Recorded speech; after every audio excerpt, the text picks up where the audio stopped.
Happy Saturday, everybody. Royal Ascot horse race on WCNC Charlotte right now. So we were on a little bit early and then off a little bit early.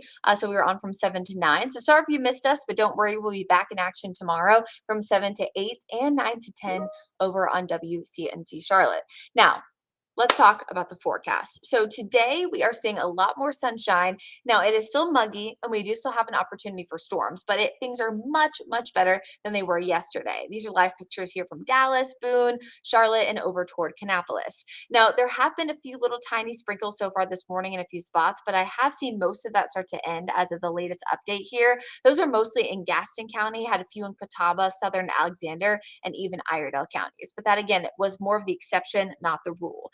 Patchy areas of locally dense fog have also wrapped up, so getting ready for a pretty great forecast for the afternoon. Lots of sunshine today. Most of the day will be partly sunny, so a little bit more sunshine than what you're seeing right now outside your door. We will have a few showers and storms today. So if you are going to Charlotte FC, Charlotte Knights, maybe you're getting out and about in uptown just to kind of walk around, I would have an umbrella handy just in case. I'm only saying that because I personally, when I have my hair and makeup done or I'm looking cute, or honestly, even if I was just going for a run, I don't want to get doused in a shower, but I surely don't want to impact, what am I trying to say?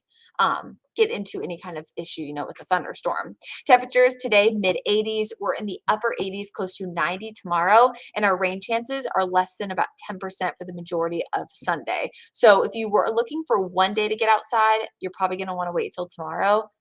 However, both days are great, so no worries there. And I really think after such a rainy and kind of disgusting week, it is nice to have this change heading into the weekend. So here's Futurecast, just kind of reinforcing what I just told you. Um, Adina is asking me rain this afternoon versus evening. So most of the shower activity is going to be after about 1 o'clock, and this will be for the Charlotte Metro, but it's really a low end rain chance. I would say 20% probably from 1 to 9, but the main threat here will be probably about 3 to 6, and that will be just some isolated shower and storm activity. So 20 to 30%. Yes, if you are tailgating, yes, if you're going to the match, you just want to be aware of kind of the chance that there will be a few of these little sprinkles around, but it's nothing too heavy nor widespread. We're even drier heading into Sunday, as we will track, look at this, just a literal passing little shower. Now, I'm going to include a little asterisk sign here if you live in the mountains. By Sunday evening, we will be tracking a few thunderstorms moving into the mountains, and this will be ahead of a strong cold front that's actually going to roll through most of the Charlotte metro area on Monday. So that could result in a few more showers and storms, again, mostly for Ashe, Watauga, and Avery counties, but that doesn't include the Charlotte metro. And it is a good reminder that our 7-day forecast is technically for the metro. So when you see kind of these changes, like sometimes if there's no chance of rain in the metro, I might put no chance of rain, obviously, in our 7-day, but I might actually put physically that rain chances in the forecast from the mountains. So just remember that, especially when you're getting our updates on our WCNC Charlotte mobile app. We do manually update that, can't speak today, for the Piedmont, Sandhills, Mountains, and Foothills. So obviously there will be a change. So for example, if you live in Charlotte and let's say you're talking to your best friend who lives in Boone, the forecast there on our app will not be the same. Now, this weekend's great. Changes though, and I do want to just at least give everybody an early heads up. I don't think this is anything to be too worried about right now. I want you to enjoy your dry weekend, but we do have a severe weather potential as we head into Monday. Now, this will be with that same cold front that will bring a few storms tomorrow for portions of the mountains in the afternoon and evening. The reason why this is kind of piquing my interest, so to speak, the piquing, that's spelled with a Q, I didn't know that until a few months ago, is that it's pretty rare to see this high of a storm potential this far out. So we were already seeing kind of the signature of a severe weather potential yesterday, which was day 4. Day 4 to 8 is kind of hard to kind of get that. Now it's day 3 because this is Monday. So it goes Saturday, Sunday, Monday.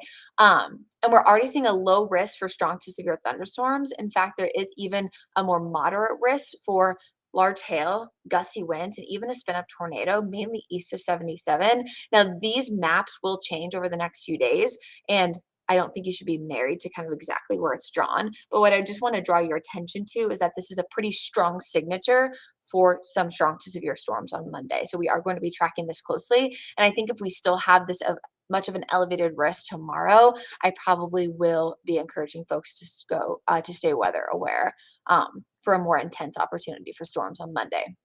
And speaking of storms, let's kind of shift gears to the tropics. We have Tropical Storm Brett and Tropical Storm Cindy, both in the Atlantic Basin. Atlantic Basin, just a reminder, encompasses the Atlantic Ocean, the Gulf of Mexico, and the Caribbean. So right now, just north and northeast of Aruba is Brett. No issue for us. It's going to kind of diminish over the next few days. And then Cindy, seeing a change, but a positive one. We were not worried about Cindy making landfall in the Carolinas, so to speak, but I was a little bit concerned about the close proximity, kind of how far west the storm made it for potential increases in rip currents and things like that for our Carolina beaches heading into the 4th of July weekend. But right now, we're kind of seeing that signature that it will turn north a little bit earlier. So I'm not really anticipating this to be an issue. In fact, I was looking at the model data this morning. It's going to come up here in just a second. Sorry, there's a little bit of a lag. And you can kind of see how most of those models see how it has it turning well before getting anywhere close to the Carolinas. And there's even a chance you could say east of Bermuda, just to kind of show you how far east it's going to be. So I'm not anticipating any issues with that either, which is, of course, good news heading into the holiday weekend next weekend. It's really hard to believe that next weekend is 4th of July weekend. So, oh my gosh, the year is going way too fast. In fact, 6 days until the end of this month, which if you don't know, June is the 6th month of the year, which means we're 6 days away from being exactly halfway through the year. Crazy stuff. Today, let's recap. We, of course, have that strong storm potential on Monday. Today, not so much, only 30% chance of a few showers and storms. Sunday, it is going to be even drier, and I think tomorrow we could have a high near 90, 91 on Monday, and really a lot of the strong storm potential is going to depend on exact timing and intensity. An earlier track of the storm system would allow for lesser activity because of less daytime heating. It would be the opposite if it came in a little bit later. After that frontal boundary moves through, we're a little bit drier for Tuesday afternoon and into Wednesday, Thursday. A few more storms pop up by Friday and into next weekend. But right now, we're kind of just looking ahead to things being pretty typical, for June standards, with the exception of Monday. I do want to point one more thing out. We have Charlotte FC, of course, and the Charlotte Knights in Uptown today, and just a lot of outdoor activities going on. There's the Do-Rag Festival. I was talking about Salisbury Pride. A Wake Up Charlotte weekend. It's the last night for the Roxbury nightclub. They're closing after tonight. It's their last night open. And then there's also, of course, the Protagonist event in Lower South End on Sunday, the Front Porch Sundays they have. So there's a lot of activities going on. And so I do want to remind folks that you add in the fact that the vice president is going to be here today. We are getting a heads up by CAS that there will be brief delays along the City Links Gold Line, the Links Blue Line, and regular CATS bus routes.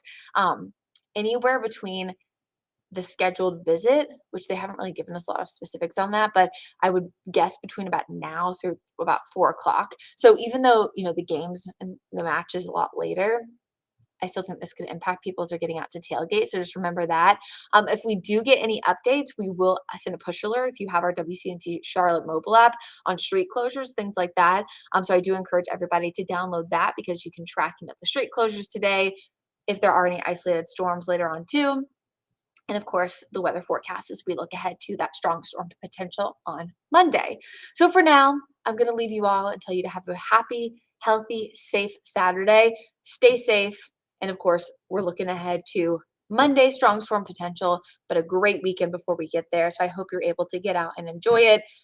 I'll leave you with one more thing. Don't forget the sunscreen. You don't want to get burnt. The UV index is back in that very high, if not extreme category. Hope you all have a great day.